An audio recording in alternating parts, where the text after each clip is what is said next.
Right. Hello. Let's talk about history. You know, that big, dusty book of things we're all supposed to learn from, but mostly just use as an excuse to make movies with dashing heroes and conveniently timed explosions. But here's the thing about history. It's not all epic battles and profound speeches. Sometimes, and frankly, quite often, it's a chaotic mess orchestrated by complete and utter morons. It's a story of powerful people making decisions so bafflingly stupid, you have to wonder if they were getting their policy advice from a particularly concussed squirrel. So, the age-old question isn't how many licks it takes to get to the center of a Tootsie Pop, but how many idiots does it take to ruin a perfectly good country? The answer, it turns out, is shockingly low. Sometimes it's just one. One person in a very fancy hat with a very empty head, making a decision that sends an entire nation spiraling into chaos, bankruptcy, or, in some truly spectacular cases, a full-blown war against birds. Yes, you heard me correctly, a war against birds. And the birds won. We are living in a world shaped not just by geniuses and visionaries, but by a long, proud lineage of buffoons who somehow stumbled into power. These are the people who looked at a complex geopolitical crisis and thought, you know what this needs? More me. And the results are, honestly, funnier than they have any right to be. So tonight, we're going to take a little stroll down memory lane. A hall of shame, if you will. All right, let's start in 1932, Australia. A land known for its terrifying wildlife, and apparently, its even more terrifying military incompetence. After World War I, the Australian government gave land to its veterans to become farmers. A noble idea, right? Except they gave them land in Western Australia, which was about as farmable as a parking lot. And to make matters worse, about 20,000 emus, large, flightless, deeply unimpressed birds, decided that the farmers' wheat crops looked like an all-you-can-eat buffet. The farmers, who were former soldiers, begged the government for help. And the government, in a moment of sheer, unadulterated genius, had an idea. The Minister of Defense, Sir George Pierce, decided this was a job for the army. Yes, he declared war on the emus. He sent in actual soldiers from the Royal Australian Artillery, armed them with 2 Lewis machine guns and 10,000 rounds of ammunition, and told them to solve the bird problem. The media even tagged along, expecting a glorious victory for mankind. What they got instead was a masterclass in humiliation. The emus, it turned out, were tactical geniuses. They were fast, they were unpredictable, and they refused to stand still in a neat little line to be shot at. The first engagement was a total disaster. The soldiers spotted a flock of about 50 emus and opened fire. But the birds scattered.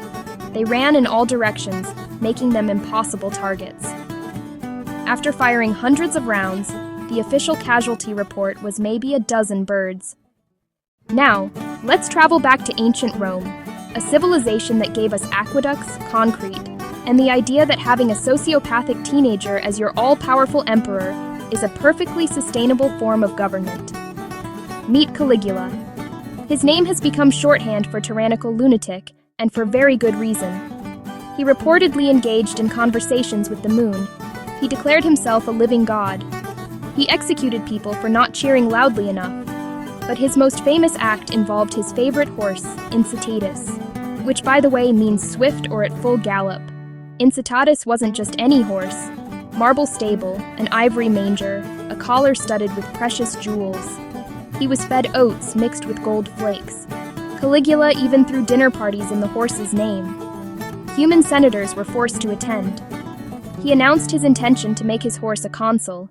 He wanted to give his horse a seat in the Senate. Was he serious or mocking the senators? Was he saying, "My horse could do a better job than you lot"? They just had to nod along. Yes, divine emperor. Strong foreign policy stance. Caligula was assassinated before the nomination. Incitatus never took his seat, but the story lives on as a symbol of unchecked power, a surrealist comedy sketch written by a madman. Give one person absolute power, and suddenly the horse has opinions on tax reform. Let's fast forward to the 17th century, the Dutch Golden Age, a time of incredible wealth, artistic genius, global trade. The Netherlands was the economic superpower of the world. And what did these brilliant, industrious people decide to risk it all on? Tulips? Yes, flowers. Not gold, not spices, not land. Pretty bulbous plants that bloom for a week and then die. This wasn't just gardening. This was tulip mania, one of history's first and most ridiculous speculative bubbles. It all started because a few rich people thought a particularly stripy tulip looked nice. Tulips, recently introduced from the Ottoman Empire, were a luxury item. But then, a virus created beautiful patterns, making certain bulbs incredibly rare and desirable. Prices started to climb. Soon, everyone wanted in on the action. Wealthy merchants, humble chimney sweeps. They weren't buying them to plant. They were buying to sell higher next week. It was basically cryptocurrency, but with more photosynthesis. At the peak of the madness, in the winter of 1636 to 37, a single bulb of the most prized tulip, the Semper Augustus, was said to be worth more than a grand house on the Amsterdam Canal. People traded their life savings, their businesses, and their estates for bulbs that looked like onions. One sailor ate a bulb with lunch, worth a ship's annual salary. Then the bubble burst. Confidence evaporated. Prices plummeted. Everything. Now for a story less about a single bad decision and more about prolonged managerial instability. Meet King Charles VI of France, who ruled in the late 14th and early 15th centuries. He started out fine, Charles the Beloved. But then his brain went on an extended vacation. He suffered psychosis, most famously, the Glass Delusion. He became convinced that he was made of glass. This made ruling a country difficult. Imagine believing a bump would shatter you to pieces. He refused touch, wrapped in blankets, reportedly wore iron-reinforced garments. He sat motionless for hours. He failed to recognize his wife and his children. Sometimes he ran howling through the corridors like a wolf. Meanwhile, France was falling apart. The 100 Years' War raged. Greedy relatives plundered the treasury and fought for power. The state was paralyzed. Decisions came from whichever courtier whispered loudest. In 1415, Henry V invaded. Agincourt was a catastrophe. Then the Treaty of Troyes named the English king heir.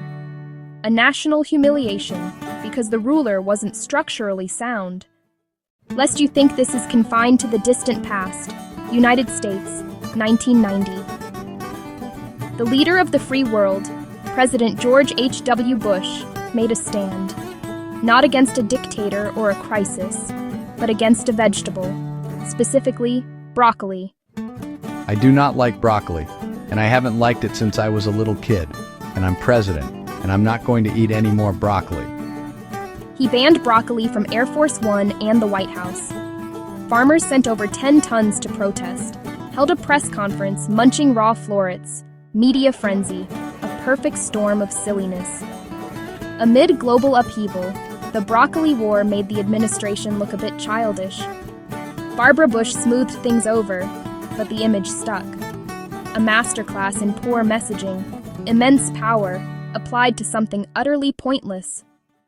So, what have we learned from this gallery of glorious failures? We've seen a military lose a war to birds, an emperor try to make his horse a senator, an economy crash because of flowers, a king who thought he was a wine glass, and a president who declared war on a vegetable. If there's a thread here, it's that power doesn't automatically grant wisdom. It can amplify the worst instincts, validate the silliest whims, and insulate leaders from consequences. For a while.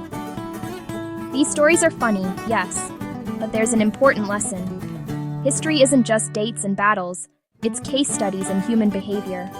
Nations are fragile. They fall to armies, to markets, and to simple stupidity from the top. Surrounded by yes men, detached, chasing vendettas or pet projects, things go wrong. Whether tulip bulbs or subprime mortgages, the pattern repeats. Names and hats change, the dumb decisions don't. So remember the emus, the tulips, and the glass king. Hold leaders accountable.